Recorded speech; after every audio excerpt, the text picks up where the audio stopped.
Bapak, Ibu, dan saudara-saudariku yang dikasihi Tuhan, ketika kita mendengar bacaan Injil yang kita dengar pada siang hari ini, kita dapat melihat bahwa roh-roh jahat pun ternyata juga memberikan pengakuan tentang Yesus. Di sini jelas dikatakan oleh si roh jahat ini yang merasuki orang, "Apa urusanmu dengan kami, ya Yesus orang Nazaret? Engkau datang tidak membinasakan kami. Aku tahu siapa engkau, yakni yang kudus dari Allah." Jelas sekali roh jahat ini begitu tahu tentang Yesus. Dan ia mengakui Yesus adalah yang kudus dari Allah. Secara tidak sadar ia juga mengakui bahwa Yesus adalah putra Allah yang hidup. Sang Immanuel, Allah beserta kita yang hidup menjadi manusia.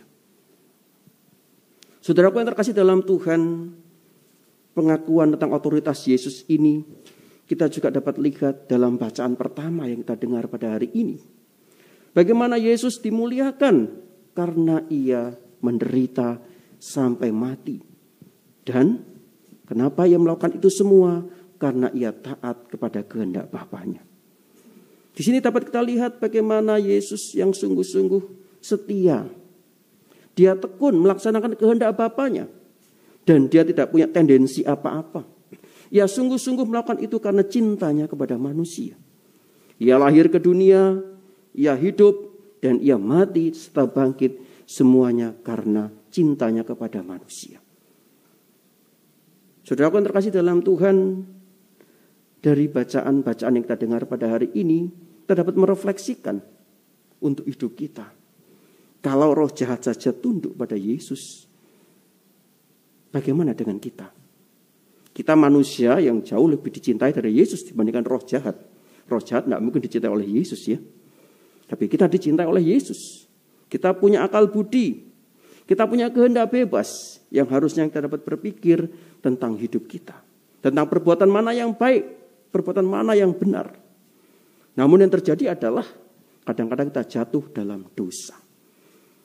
Bahkan kadang-kadang kita jadi tobat dan kumat. Ya, seringkali kita ngomong, ya saya bertobat, kita pengakuan dosa, sakramen tobat. Tetapi kadang-kala kita terus kemudian jadi meremehkan. Wah gampang nanti kan kalau berbuat dosa lagi kan bertobat lagi, masuk ruang pengakuan dosa, kan tidak masalah. Nah ini kadang-kadang membuat kita meremehkan makna sakramen tobat yang luar biasa.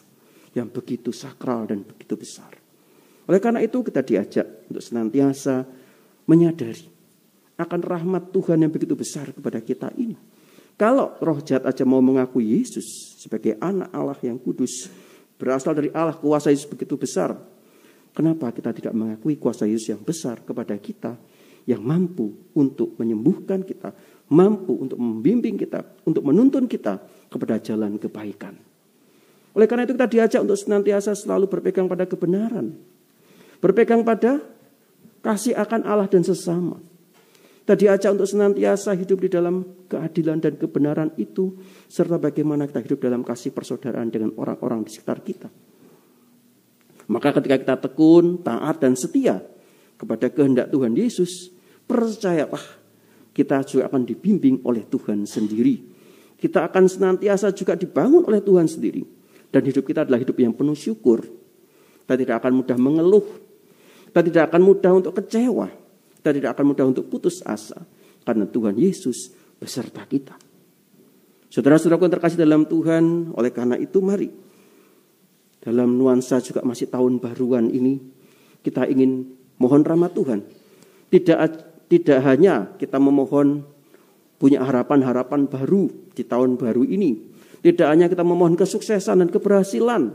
Tetapi di tahun yang baru ini, mari kita memohon rahmat Tuhan agar supaya kita juga hidup dalam kebenaran. Hidup dalam kesucian. Hidup dalam sabda Tuhan dan kehendak Allah. Sehingga kita selalu bersyukur atas apapun yang kita terima dari Allah sendiri. Maka saudara yang terkasih dalam Tuhan, melalui perayaan Ekaristi yang kita rayakan pada siang hari ini, mari kita mohon rahmat Allah agar kita senantiasa selalu dibangun oleh Allah sendiri untuk hidup di dalam kebenaran sabdanya, sehingga kita mampu untuk hidup dalam kesucian, hidup dalam persaudaraan satu sama lain, sehingga kita mampu menjadi saluran cinta dan berkat Tuhan bagi semua orang. Berkat Tuhan menyertai kita sekalian.